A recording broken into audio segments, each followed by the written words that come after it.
Your brain sits in total darkness its entire life. It has never seen light. It has never heard a sound. It has never felt the world.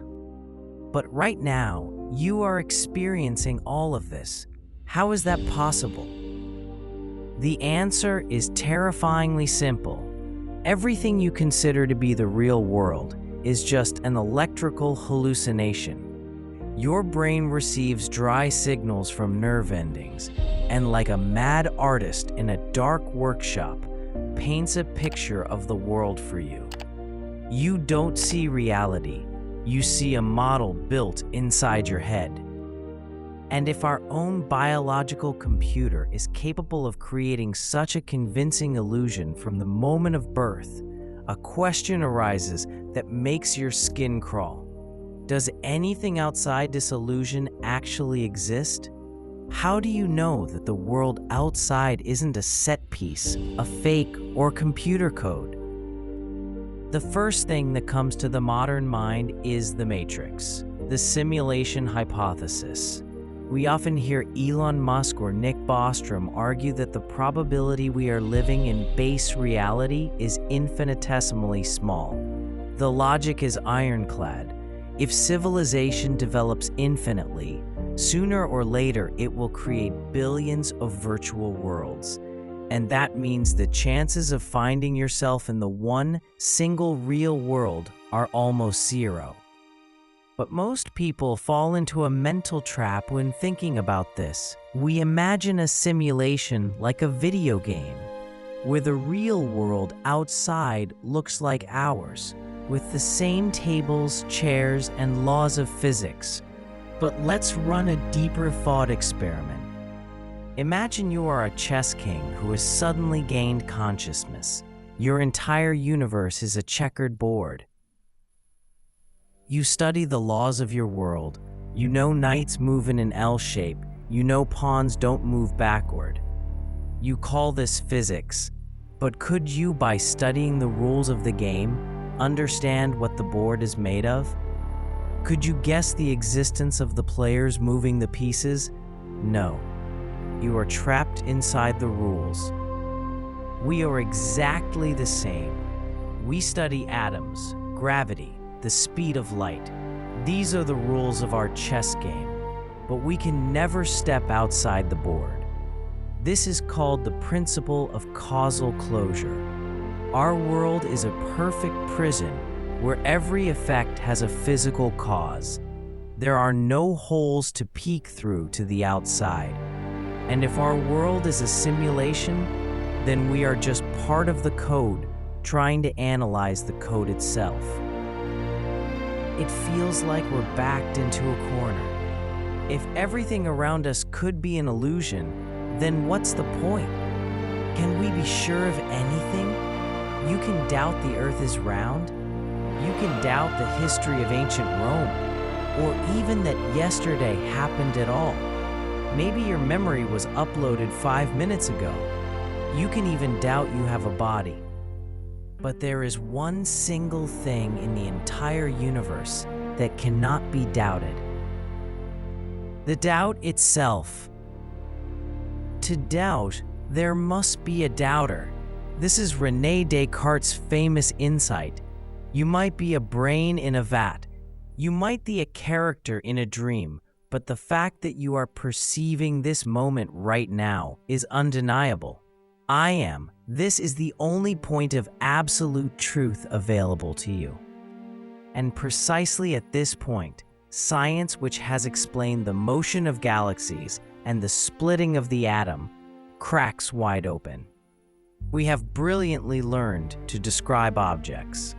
We know how a neuron works, how a signal is transmitted. But in no textbook on physics or biology is there an explanation for how a subject is born from a piece of matter. Think about it. Your brain is just 3 pounds of wet biological tissue. It's carbon, water, salts. It is the same matter as a rock or a piece of bread. How does this collection of atoms suddenly start to feel? How does an electrical impulse turn into the subjective experience of the color red, the taste of chocolate, or the pain of heartbreak? The great physicist Max Planck said, "I regard consciousness as fundamental. I regard matter as derivative from consciousness." Science cannot find the observer inside the skull. There are only cells and electricity. Skeptics will say, so what? Consciousness is just a complex brain function necessary for survival. But is it? Do we really need to be conscious to perform complex actions? History knows terrifying examples that prove the opposite. Recall the case of Kenneth Parks. This man got up in the middle of the night, got into his car, drove 23 kilometers through the city, committed a complex murder, drove back, and went to sleep. And the entire time, he was a deep sleepwalker. His consciousness was switched off. His body, his brain worked like a sophisticated biological robot, executing a program, but the light inside was not on. This case proves a frightening thing. Intelligence and complex actions do not require the presence of a soul or consciousness. You can be a complex machine and be empty inside. This leads us to the most uncomfortable question of our time: artificial intelligence. We build neural networks that write poetry, paint pictures, and hold philosophical conversations. They pass the Turing test, fooling us. But has the computer become alive? Or is it just a very complex calculator simulating life? Alan Turing proposed judging by behavior. If a machine acts like a human, then it is intelligent. But this is a trap. We can build a robot that screams ouch if you pinch it. But will it feel pain?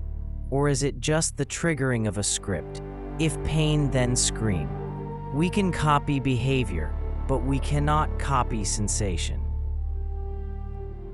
Philosopher Thomas Nagel asked the famous question, what is it like to be a bat? We can study a bat's sonar, its brain, its anatomy. We will know everything about it, but we will never know what it feels like from the inside to perceive the world through echoes. Between knowledge of the world and the sensation of the world lies a chasm that science has yet to cross. So what is consciousness? Is it a random glitch of evolution, or is it the foundation of everything? In philosophy right now, there is a real war. On one side are materialists like Daniel Dennett, who say, relax, there is no internal theater. Consciousness is an illusion.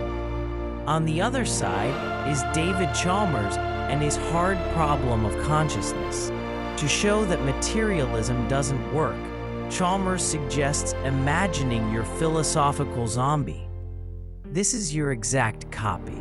Atom for atom, the same brain, the same reactions. If you hit the zombie, he screams. If you tell him a joke, he laughs. Externally, you are identical, but inside him, darkness. Nobody is home. If the existence of such a zombie is logically possible, it means consciousness is something additional, something that cannot be reduced to particle physics.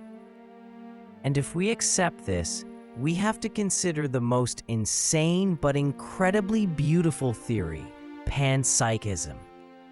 What if consciousness is not born in the brain? What if it doesn't emerge at all, but has always been here?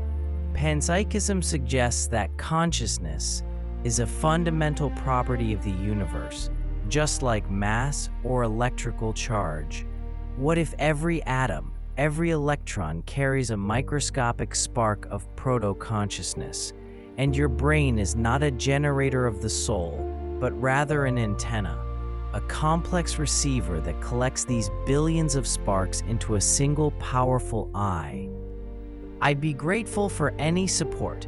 Leave a comment, subscribe, and hit the like button. It really helps the channel.